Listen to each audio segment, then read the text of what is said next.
म्हाळसा,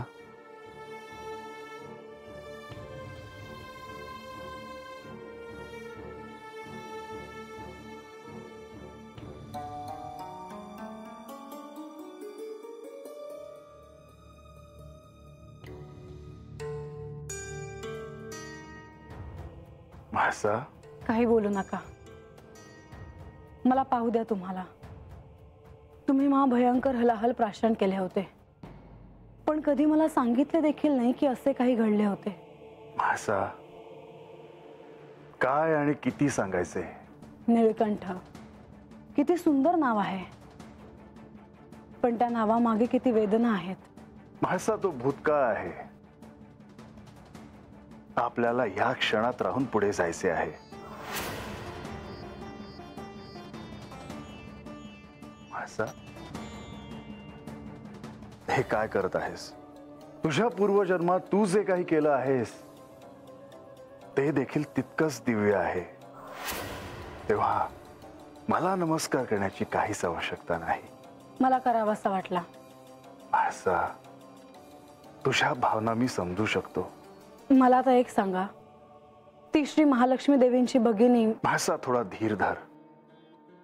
आख्यानात तुला ते समजेलच. आता तर मी तुला आश्वस्त केलं आहे. पण ती इथे आली तर आपण तिचे स्वागतच करायचे. इतकं सगळं ठाऊक असूनही? का नाही? जर मल्लासुराला आपण ह्या जेजुरी गडावर स्थान दिले आहे, तर अलक्ष्मी ह्या श्री महालक्ष्मी यांच्या भगिनी, त्यांना आपण प्रवेश कसा नाकारायचा? पण मग ती जे काही करेल ते स्वीकारायचे. त्याची काहीच आवश्यकता नाही. म्हाळसा,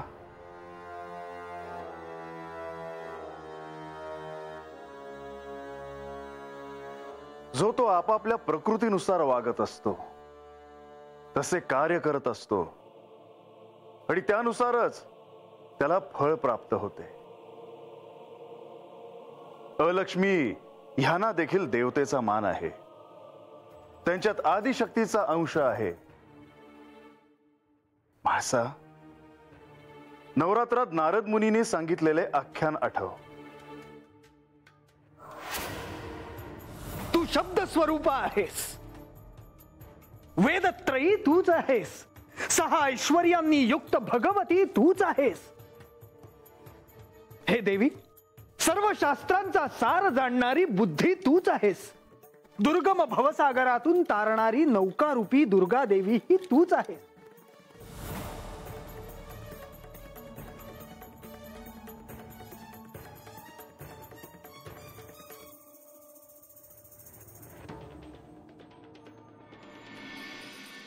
म्हाळसा, चिंता नको करू.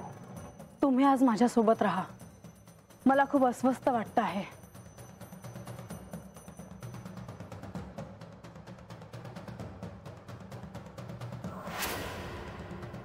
म्हाळसा, मला जावे लागेल. कुठे? बानूकडे. मला जी शंका होती तेच घडले. तिला नक्की काहीतरी ठाऊक असणार. तिला अलक्ष्मी दिसली वाटतं.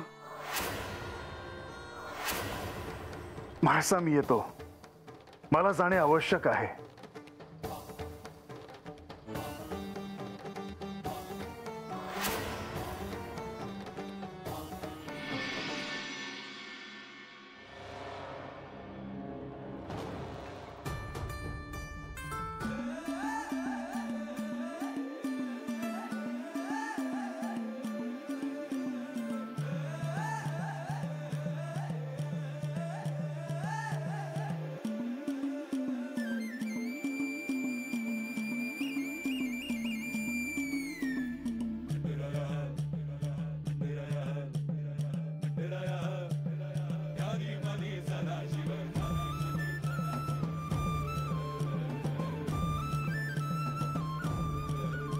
देवा, अहो तुम्ही आत्ता कसं काय आलासा? होय बानू, मी मुद्दामच आलो आहे. काय झालं देवा? काही नाही. तुम्ही आत या जी. या.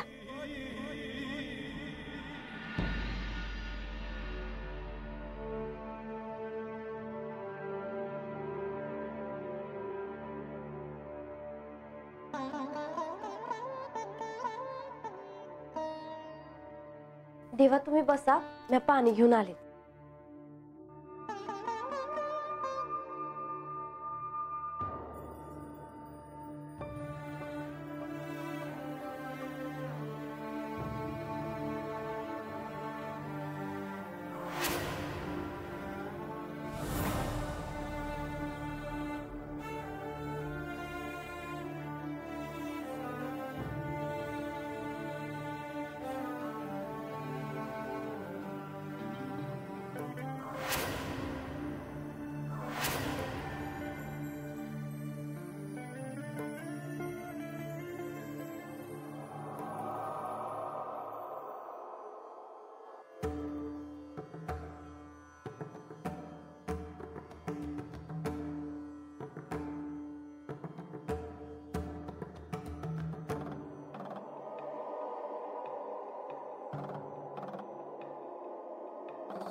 बानू, अलक्ष्मी इथे येऊन गेल्या होय ना? बानू, तू जरी मला सांगितलं नाहीस तरी मला ठाऊक आहे त्या इथे येऊन गेल्या आहेत. मला त्यांचे अस्तित्व जाणवलं. वय वय देवा, त्या हाता आल्या होत्या. मी त्यासनी हळद कुंकू बी लावलं आणि म्हणले का पुण्यांदा हात या. तर मला म्हणल्या का मला कोणी बी बोलवत नाही. बानू, म्हाळसेला सांगितल्याप्रमाणे पंधरवड्यातून 2 वेळा मी तुला भेटायला येईन आणि त्याचप्रमाणे मी तुला भेटायला आलो आहे. पण केवळ इतकंच कारण नाही, तर अलक्ष्मी इथे येऊन गेल्या ह्यामुळे देखील मी इथे आलो आहे. वय देवा, त्या लक्ष्मी देवींच्या बहीण आहेत, पण त्यांचं वागणं काय बाय निराळच आहे बघा. मला तर भ्या वाटलं त्यांचं. ते स्वाभाविकच आहे आणि त्यांचे वर्तन श्री लक्ष्मी देवींपेक्षा निराळं आहे. पर असं का देवा? बानू, जिथे शुभ असतं तिथे अशुभ देखील असतंच. जिथे सुख आहे त्याच्या मागोमाग दुःखही येतच. तसंच एक बाजू जर चांगली असेल तर त्याची दुसरी बाजू देखील असते हे ध्यानात घे. आणि जरी ती बाजू वाईट असली तरी तिच्या अस्तित्वाचं महत्व नाकारता येत नाही. तेव्हा मला तर लय भ्या वाटलं. मला असं वाटलं का माझ्याकडनं त्यांचा अपमान झाला तर त्या काय बाय करणार तर नाहीत ना? नाही, त्या तसं करणार नाहीत. म्हणजे मला तरी तसं वाटतं.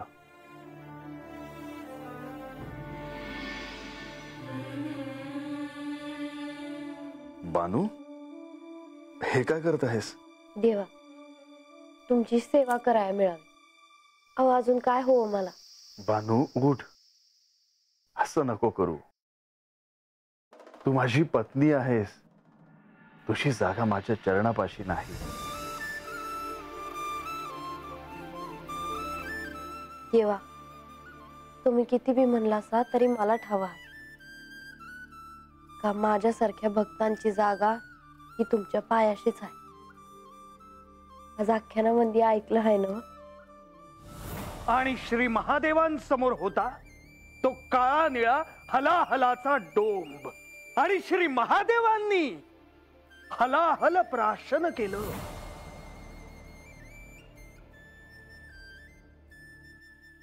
बानू, उठ. बानू, त्यावेळी मी जे काही केलं ते करणं मला क्रमप्राप्त होतं. होय देवा, पण ते काय सोपं काम नाही आणि दुसऱ्या कोणाला ते जमणार बी नाही. तुम्ही होतासा म्हणून ते झालं. तुम्ही काय बी म्हणा देवा, तुम्ही किती बी नाही म्हणा, पण मला ठाव आहे का तुमच्या भक्तांची जागा ही तुमच्या पायाशीच आहे देवा.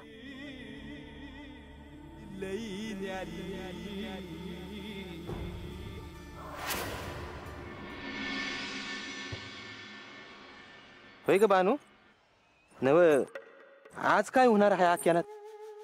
काय? अरे मला कसं ठाव असेल रंग्या? काय सांगायला लागलीस? तुला ठाव नाही वय? महाराजांनी सांगितलं असेल की. उगा काय बी बोलू नगस. कुणी ऐकलं तर काय म्हणल? असं काहीच कळालं ना तर उगा तंटा व्हायचा आमचा. तुम्हाला ठाव नाही. मी ऐकलं हाय का देवींची माणसं त्यासनी माहिती द्यायला हकडं तिकडं फिरत असतात आणि काय कळलं का लगेच जाऊन सांगतात. वय खरं आहे. तेव्हा उगा काय बाय बोलत जाऊ नगस. असं आहे वय? अगं बरं आता तर कोणी बी दिसना.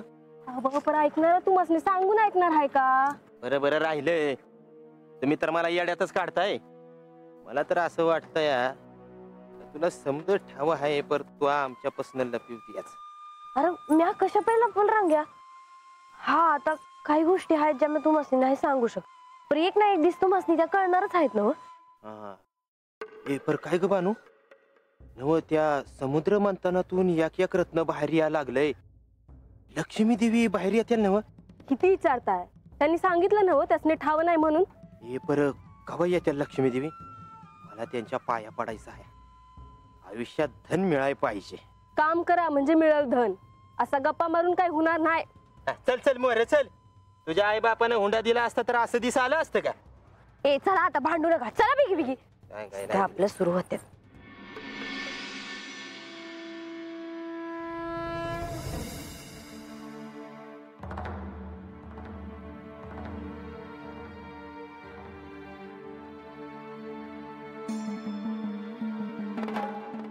गणेश, आज राजसभेत आख्यानाला आमच्या बरोबर येणार? हो, पण मला त्याआधी तुमच्याशी बोलायचं आहे. आधी आसन ग्रहण करावे.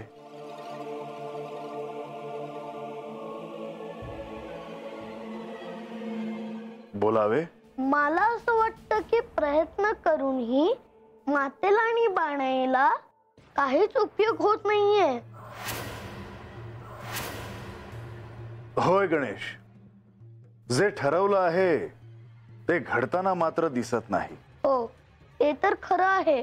मग काय करावे असे तुझे म्हणणे आहे? मला त्यांना सहाय्य करायचे आहे. अवश्य, पण काय करणार? मातेला भूतकाळाची जाणीव व्हावे म्हणून शक्तिपातच करावा लागेल. पण गणेश, म्हाळसेच्या बाबतीत हा प्रयोग करणे अत्यंत धाडसाचं ठरेल. पण दुसरा काय पर्याय आहे? काय आहे गणेश, की म्हाळसेला त्यासाठी सिद्ध करावं लागेल. कारण मला ठाऊक नाही की तिला खरोखरच आठवत नाही का ती समजूनच घेत नाही. मी प्रयत्न करून पाहतो. गणेश, त्यासाठी म्हाळसेची अनुमती हवी. मी मातेला विचारूनच निर्णय घेईन. पण आपली अनुमती आहे का? होय, माझी अनुमती आहे. पण माता अजून आली नाही. ती येईलच इतक्यात.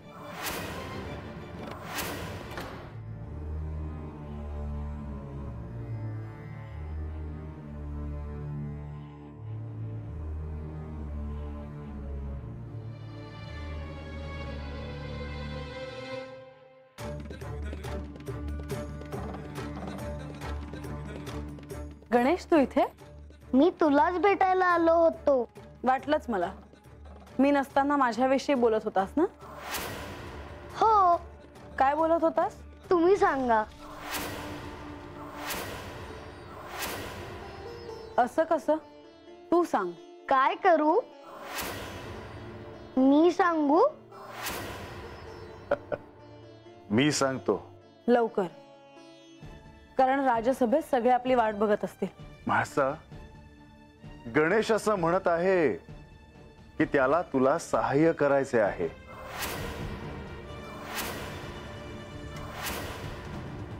कशा संदर्भात? तुला गतजन्माचे स्मरण व्हावे म्हणून.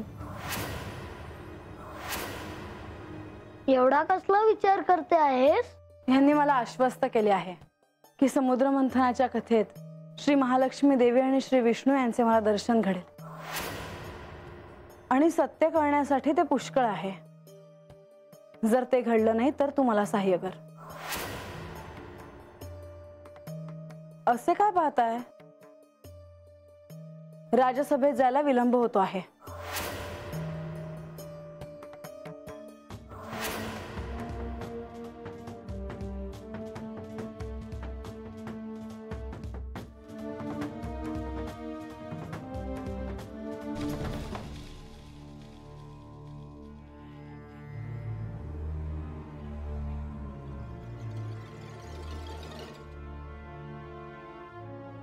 देवी, अजून श्री खंडेराय आणि श्री म्हाळसा देवी आलेले दिसत नाही.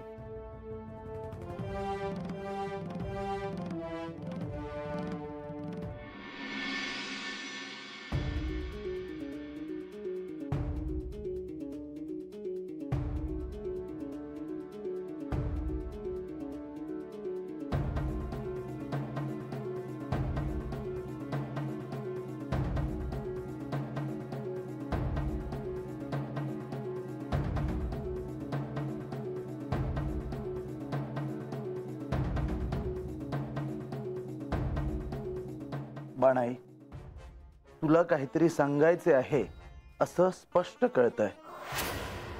जे काही सांगायचंय ते निसंकोचपणे सांग. होय देवा, काल रातच्याला माझ्या वाड्यावर श्रीलक्ष्मी देवींच्या बहीण आल्या होत्या. अलक्ष्मी? होय देवी. ती तुझ्याकडे कशासाठी आली होती? हे नाही ठाव देवी, पर तुमच्या परीसच दिसत होत्या बघा. असणारच. ती माझी ज्येष्ठ बहीण आहे. परंतु अधर्माच्या बाजूने असलेली. म्हणूनच तिला कोणी कधी बोलवत नाही, कारण ती अधर्माच्या बाजूने आहे. त्या बी हेच म्हणत होत्या का त्यासनी कुणी बी बोलवत नाही मग. पर देवी, आता त्या तुमच्या बहीण आहेत म्हणल्यावर त्यासनी येऊ नका असं म्हणणं बी चांगलं दिसत नाही ना. मी त्यासनी हळदी कुंकू बी लावलं आणि मग त्या गेल्या. बानू, तुला जे योग्य वाटलं ते तू केलंस, परंतु तिच्यामुळे दुःखाला सामोरं जावं लागेल अशी परिस्थिती येऊ देऊ नकोस. होय देवी. तिच्या प्रभावामुळे तुला कलहाला सामोरं जावं लागू शकतं आणि अशा परिस्थितीत तू ते टाळणं अधिक महत्त्वाचं आहे. जी.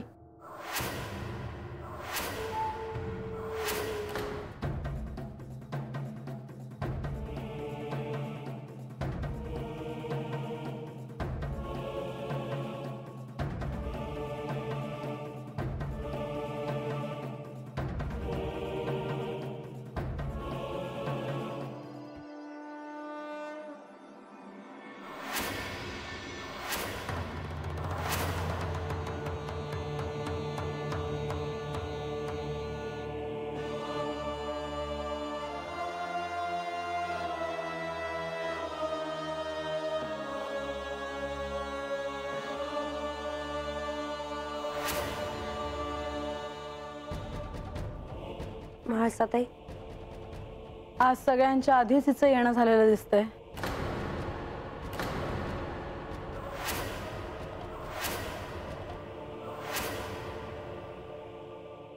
देवी, आम्हाला देखील इथे येऊन थोडाच वेळ झाला आहे. आम्ही आपलीच प्रतीक्षा करत होतो. नाही, मला वाटलं की हिला काही महत्वाचं बोलायचं असेल, काही सहाय्य हवं असेल तुमच्याकडून.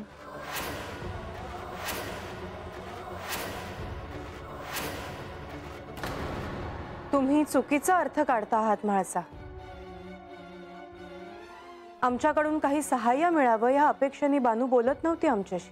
मग असं काय बोलायचं होतं हिला तुमच्याशी, हे मला कळू द्या. सांगा देवी.